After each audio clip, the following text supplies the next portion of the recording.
Kita akan jawab beberapa pertanyaan dari tanpa nama. Bagaimana adabnya bila imam setelah sholat fardu membaca zikir yang keras, tapi masih ada jamaah yang masbuk? Tashwish, mengganggu. La tushawwish, jangan kau ganggu orang sholat. Yang dimaksud dengan kalimat mengganggu itu adalah bacaan selain zikir. Ada orang sholat, Allahu Akbar, tiba-tiba dia di samping nyanyi. Itu namanya mengganggu. Tapi kalau ada orang sholat yang lain yang sebelah, subhanallah, subhanallah, subhanallah, apakah terganggu? Tidak. Yang terganggu dengan subhanallah itu setan. Kenapa? Karena bacaan zikir dengan sholat isinya sama. Aqimis sholata li zikri, dirikanlah sholat untuk zikir mengingat aku. Orang yang berzikir sama circle-nya, sama signalnya. Orang yang berzikir mengingat Allah, orang yang sholat mengingat Allah. Orang yang sama-sama mengingat Allah, tidak saling mengganggu dan tidak saling terganggu. Jadi kalau ada orang sholat, orang sebelah itu berzikir, tapi zikirnya mengganggu, dua kemungkinan. Yang sholat itu setan atau yang berzikir itu setan. Dia udah tahu bahwa zikir itu tidak terlalu kuat, tidak terlalu pelan. Subhanallah, subhanallah. Udah tahu ada orang sholat, kuat-kuat matanya ke situ lah. Subhanallah, subhanallah. Ini setan. Ini setan yang sedang berzikir.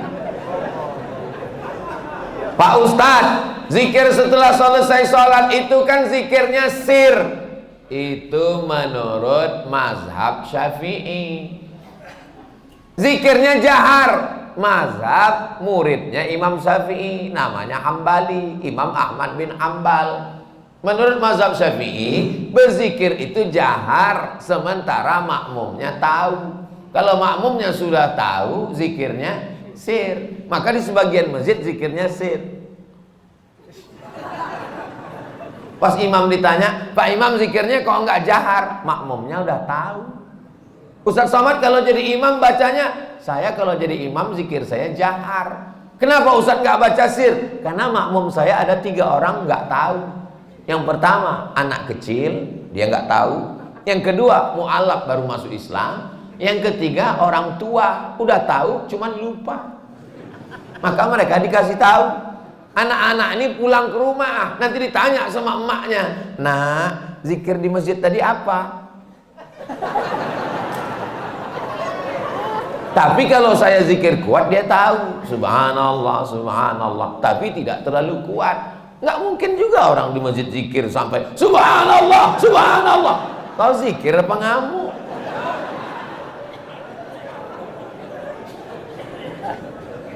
Jadi yang paling bagus adalah khairul umuri awsatuha, sebaik-baik perkara pertengahan. La tajhar bi sholatika, jangan suaramu terlalu melambung. Wala tukhafit biha, jangan pula terlalu tersembunyi.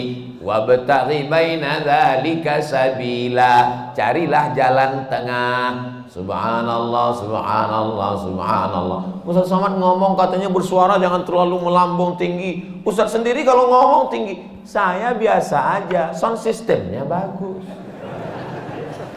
Ini masjid bagus.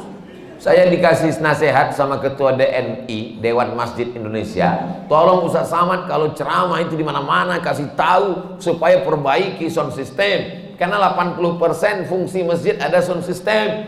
Suara imam dengan sound system, suara khatib dengan sound system, suara ustadz ceramah. Kadang kita mau pengajian suaranya nggak jelas. Ada jenis mikrofon itu ustadz itu suaranya seperti kumur-kumurnya.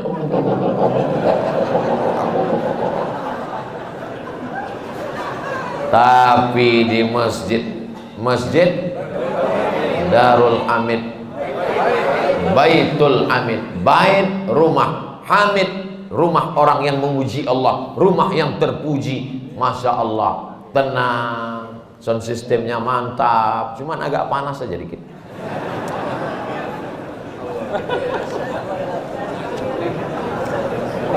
Negeri Bima memang luas. Pergi memancing ke Pulau Buru. Mengapa terasa panas? Karena Ustadz pakai baju baru. Assalamualaikum. Waalaikumsalam warahmatullahi wabarakatuh. Salam kenal Pak Ustadz. Salam kenal juga. Saya dari Saudi Arah Bima. Ada orang sholat 60 tahun, tidak ada satupun sholatnya yang diterima karena mereka tidak meluruskan ruku dan sujud. Ruku dan sujud yang bagaimana yang benar itu Pak Ustadz Somad? Irji ila salatika fa innaka lam tusalli. Ulangi salatmu karena salatmu tidak sah. Sahabat itu pun mengulangi salatnya. Irji ila salatika fa innaka lam tusalli. Ulangi salatmu karena salatmu tidak sah. Sahabat itu pun mengulangi salatnya. Irji ila salatika fa innaka lam tusalli. Ulangi salatmu karena salatmu tidak sah. Dia pun mengulangi salatnya. 3 kali dia ulang. Akhirnya setelah dia ulang 3 kali, gimana yang benar itu ya Rasulullah? Kata Nabi, hatta tatma'inna raki'an. Kalau kau ruku', rukuknya tumakninah. Makna tumakninah 2. Yang pertama, ada tempo tenggat waktunya. Seminim-minimnya ruku', 1 kali tasbih. Subhana rabbiyal azimi wa bihamdih. Walaupun 1, tapi dibaca itu ada tumakninahnya. Subhana rabbiyal azimi wa bihamdih. Kenapa orang sholat nggak ada tumakninahnya? Seperti pohon bambu di tepi sungai ditiup angin. Karena nggak dibaca di mulut. Allah Akbar, Allah Akbar, Allah Akbar, Allah Akbar, Allah Akbar, Allah Akbar. Pas ditanya, kenapa kau sholat cepat betul? Maaf, nama saya Valentino Rossi, pembalap, pemuda berbadan gelap. Yang kedua, kenapa tidak ada tumakninah? Tidak benar rukuknya. Kalau diletakkan bejana di atas, tidak tumpah airnya. Diagak-agak demikian. Jangan terlalu tunduk ke bawah seperti kambing lapar dapat rumput. Jangan mendongak ke atas seperti kuda jantan melihat kuda betina, apalagi kuda liar. Maka dia harus diagak-agak, dikira-kira. Jadi makna tumakninah 2, gerakannya dan waktunya.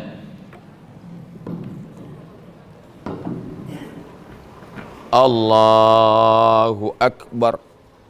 Subhana rabbiyal azimi wa bihamdi. Subhana rabbiyal azim. Tidak terlalu menunduk ke bawah, tidak terlalu mendongak. Jangan rukuknya mendongak. Lalu kemudian sujud hatta tatma'inna sajidan. Kalau engkau sujud, sujudnya juga tumaknina.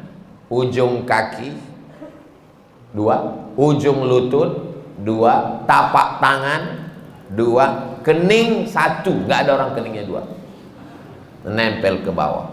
Ini kening. Apakah hidung juga wajib disentuhkan? Kening ke lantai wajib. Hidung mustahab, dianjurkan. Yang paling bagus hidung. Cuman beda kita dengan orang Arab. Orang Arab tuh nggak terlalu terpaksa, kena dia.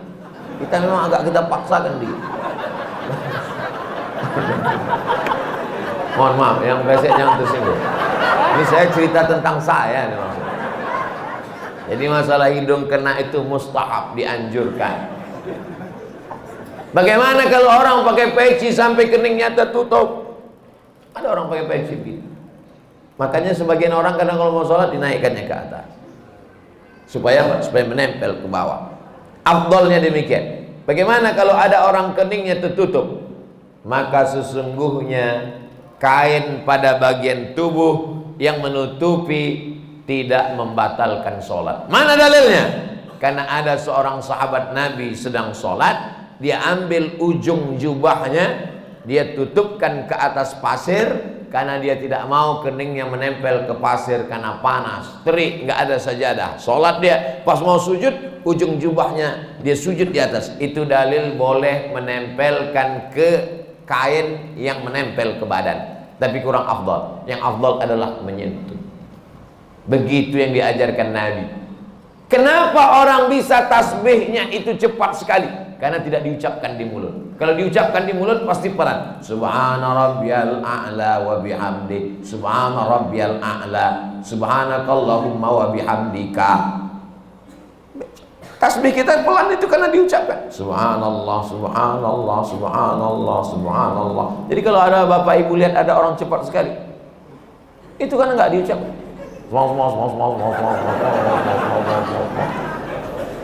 Nggak diucapkan. Bahkan kata Syekh Ali Jum'ah, itu pakai nafas membantu lebih khusyuk. Diucapkan walaupun sholat zuhur dan asar.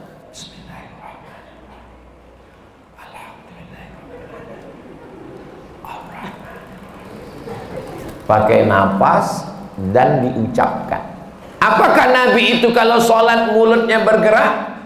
Ditanya kepada sahabat Nabi namanya Khabbab ibnul Arth. Ya Khabbab, ya Nabi itu kalau sholat mulutnya bergerak. Ya. Dari mana kamu tahu?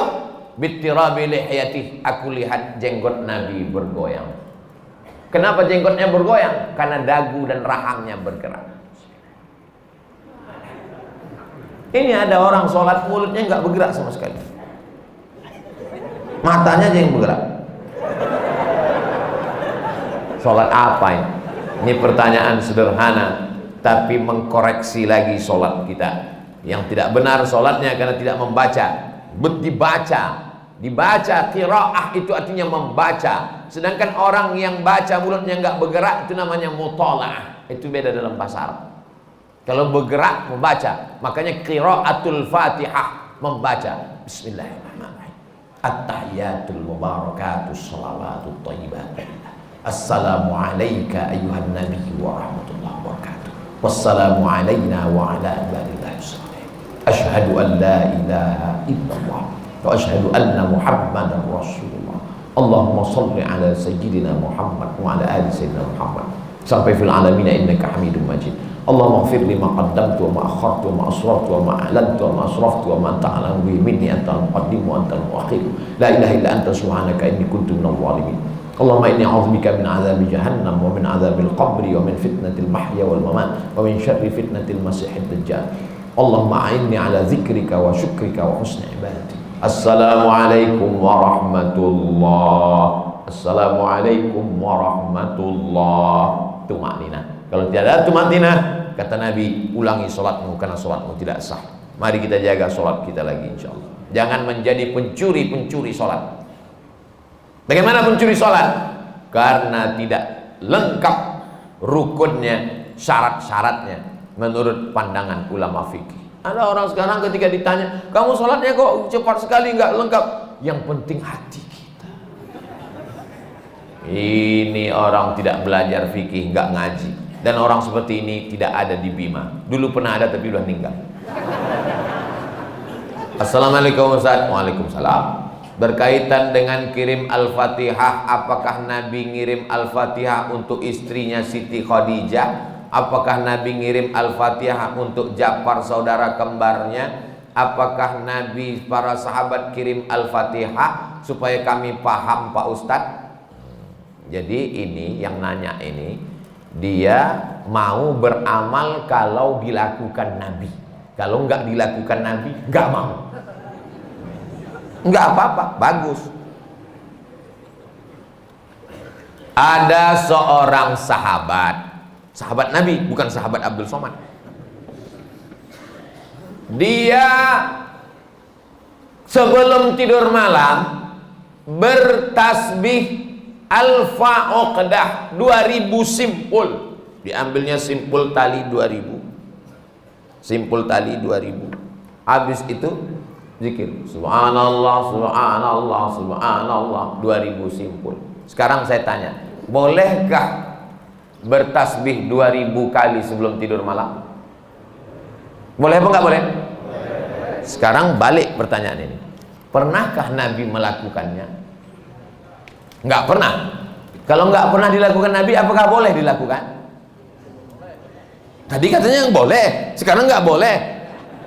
Ternyata kalau ngomong sama orang belum sarapan susah ya.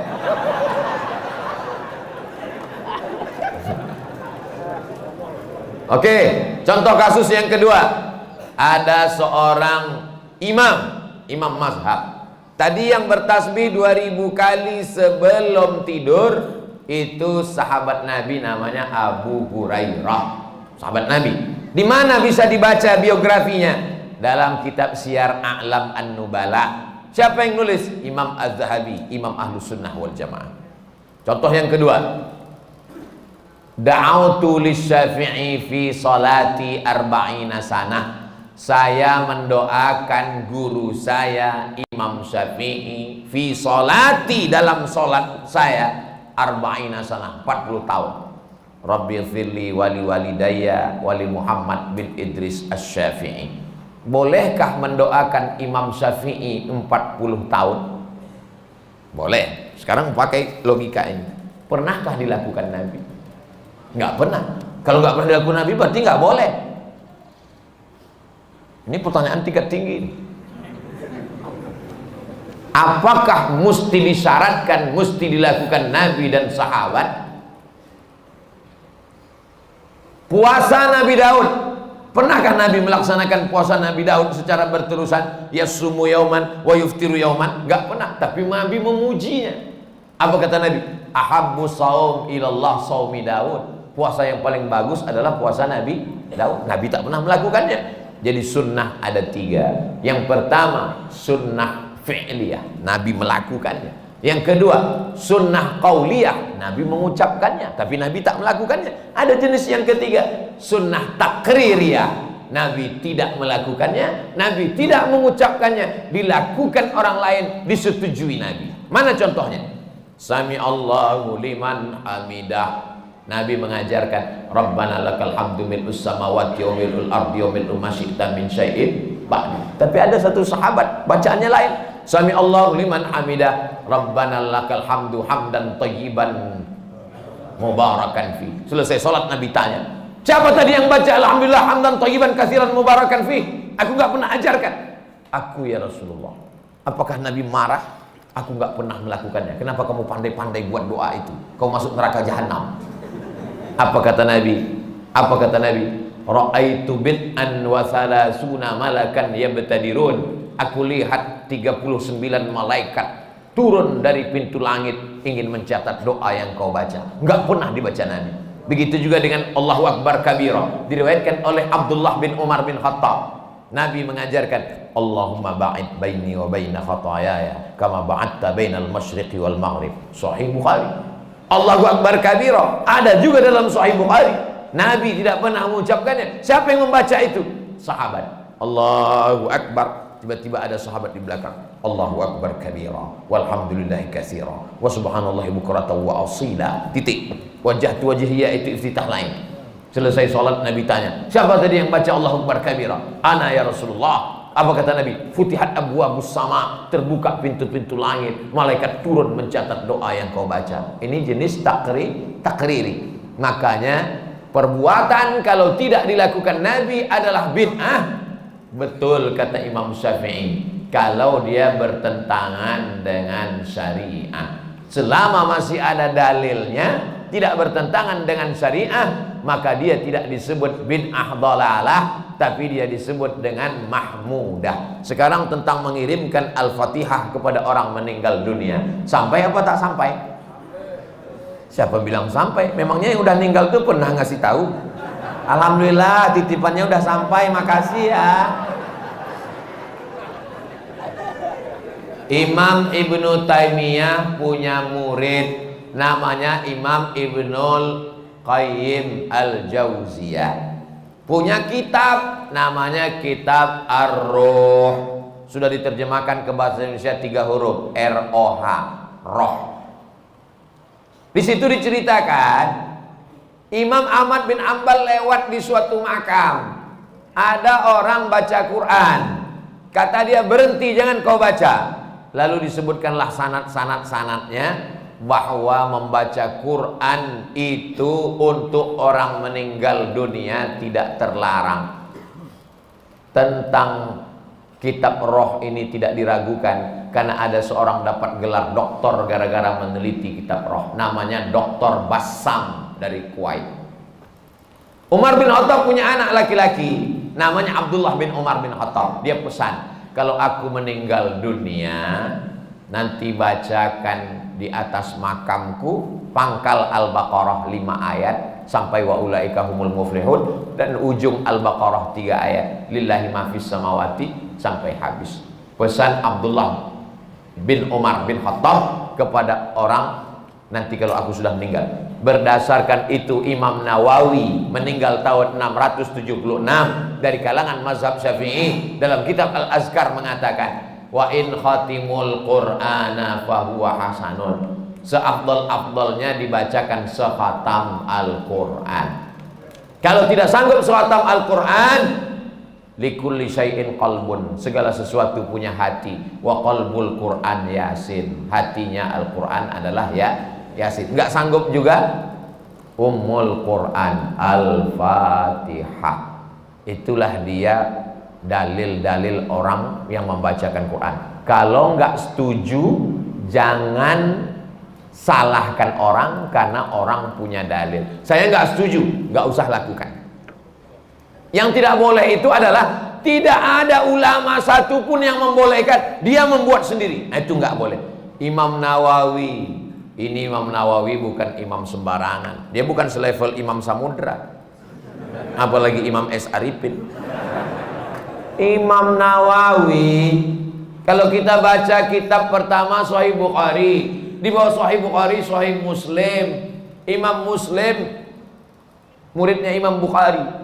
Kalau kita baca Sahih Muslim kita nggak paham, kita mesti baca kitab Al-Minhaj Syarah Sahih Muslim Ibn Al-Hajjaj Imam Nawawi. Imam Nawawi itu dalam kitab fikih, kitab besar Al-Majmu' Syarah Muhazzab, Raudatul Talibin wa Umdatul Muftin. Saya ngajar hadis arba'in, hadis paling sedikit kecil arba'in, Imam Nawawi. Hatam arba'in naik kitab Riyadus Shalihin, Imam Nawawi. Hatam Riyadus Shalihin naik lagi kitab Al-Azkar, Imam Nawawi. Membaca kitab Mustalah Hadis yang disyarah oleh Imam Suyuti, Tadribur Rawi, Syarah Takrib Nawawi. Imam besar. Apa kata Imam Nawawi? Mengomentari hadis tentang pelepah korma. Nabi membelah pelepah korma, ditusukkannya ke makam. Apa kata Nabi? Kalau tasbih pelepah korma saja sampai, apalagi bacaan Quran orang beriman. Nah, jadi pertanyaan ini memang simple, tapi ini ingin menggali dan menguji isi kepala Abdul Somad. Enggak apa-apa. Kalau nggak setuju, nggak usah lakukan, tapi jangan salahkan, karena nanti takutnya di akhirat ketemu dengan Imam Nawawi malu. Banyak yang meremehkan merapatkan shaf. Mohon pencerahannya Pak Ustadz. Man qata'a shaffan qata'ahullah. Siapa yang memutuskan shaf, maka Allah memutuskan hubungan dengan dia. 2. Sawwus sufuf, luruskan shaf. Fa inna taswiyatas sufuh min tamamis shalah. Sempurnanya salat karena sempurnanya shaf. 3. Fa inna taswiyatas sufuh min iqamati shalah. Sempurnanya shaf, tegaknya salat. Berarti kalau shaf tidak lurus, tidak tegak salat. Yang keempat, la takhtalifu fakhtalafat qulubukum. Jangan sampai shaf kamu bengkok karena hati kamu menjadi bengkok. Yang kelima, kalau ada celah, saddul furaj, tutup celah. Saddul halal, tutup celah. Celah kaki, tutup. Kaki rapat dengan kaki, bahu rapat dengan bahu. Bahu rapat dengan bahu nggak masalah. Bahu saya dengan bahu bapak karena ada lapis, apalagi baju baru ini nggak terlalu terasa. Yang agak masalah dikit kalau kaki rapat dengan kaki, karena nggak semua orang nyaman. Saya kalau ada orang merapatkan kakinya dengan kaki saya nggak apa-apa, karena saya orangnya nggak terlalu sensitif. Tapi ada orang yang kulitnya tipis, dia kalau kakinya kena, dia seperti kena kecoa. Jadi kalau teman di sebelah kita itu kita rapatkan kaki, dia geser, jangan rapatkan lagi. Karena kalau kita geser nanti dia geser lagi, dia geser lagi. Imam udah mau waladhdallin, kita masih ngurus kaki. Khawatirnya dia baru tobat kemarin. Begitu kita geser 2 kali, dipijaknya langsung. Nah, akhirnya orang kelahi dalam masjid. Jadi pandai-pandai merasakan perasaan orang lain. Nah, ini nampaknya sepele, tapi bisa jadi masalah. Kalau kita sesama orang di masjid kelahi, yang ketawa orang yang nggak sholat. Untung aku nggak sholat. Jadi sop ini. Makanya imam nggak boleh angkat takbiratul ihram sebelum dia katakan sawus sufuf fa inna taswiyatas sufuf min tamamis shalah. Dia tidak hanya sekedar melihat ke depan, tapi dia tengok ke belakang. Dia tengok lurus, dia lurus, dia tengok kaki, sandul khalal, tutup celah, baru takbiratul ihram. Tapi nggak perlu juga imam sampai ke belakang meriksa satu-satu. Ada dulu sahabat saya, ketua Majelis Ulama Indonesia, dia sholat. Ketika itu ada mahasiswa Afrika jadi imam di asrama. Mahasiswa Afrika ini orangnya masalah sop ini dia belakang. Ada satu yang nggak sabar, maju deh ke depan. Allahu Akbar. Nah, ini namanya imam kena kudeta nggak berdarah. Apakah makmum itu sudah tahu bacaan tentang luruskan sop? Tahu? Bacaan tentang sawus sufuf itu hampir semua orang Indonesia kan tahu kan? Luruskan sop, tahu semua. Kenapa diulang imam setiap mau sholat? Menunjukkan manusia ini lupa dan lalai. Belum pernah pengalaman saya sholat di masjid tiba-tiba imamnya ngomong, jamaah saya nggak perlu menyuruh meluruskan sop, kalian udah tahu semua kan? Menunjukkan manusia ini selalu lalai tentang sop. Maka luruskan. Qadamun biqadamin, mangkibun bimangkibin, mangkibun bimangkibin, bahu dengan bahu, kaki dengan kaki, lurus. Allah. Sekarang enak, ada sajadah. Zaman Nabi mana ada sajadah? Bagaimana cara meluruskannya? Bahu dengan bahu, kaki dengan kaki. Innallaha yuhibbul ladzina yuqatiluna fi sabilihi shaffa. Allah suka melihat kita lurus shaf, ka'annahum bunyanun marsus, seperti bangunan yang kokoh. Karena kalau rapat, setan tidak bisa masuk. Itu filosofi lurusnya shaf. Mohon doakan remaja Masjid Baitul Hamid agar istiqomah Pak Ustadz. Semuanya, bukan yang remaja, yang tua pun bisa juga nggak istiqomah. Ini kadang anak-anak muda ini husnuzonnya keterlaluan. Disangkanya kalau udah tua istiqomah. Ya, oke. Mohon doa Ustadz, semoga usaha warung magnet rezeki berkah saya diluaskan dan dilancarkan. Inilah orang yang paling pandai mengambil kesempatan. Mumpung orang ramai, doanya dapat, iklannya dapat. Mantap, nanti videonya dipotong, diupload ke Instagram. Rezekinya tapi untuk bukan pribadi, membantu umat dan membantu pembangunan masjid kampung saya. Allahu Akbar. Mudah-mudahan adik-adik anak muda punya channel YouTube. Hasilnya untuk buat bangun masjid, pondok pesantren, tahfiz Quran. Amin. Terima kasih. Barakallahu fiik Ustadz. Salam alumni 212. Ada lengkap semua. Masya Allah, tabarakallah. Tapi dia nggak ada nanya, cuman itu aja.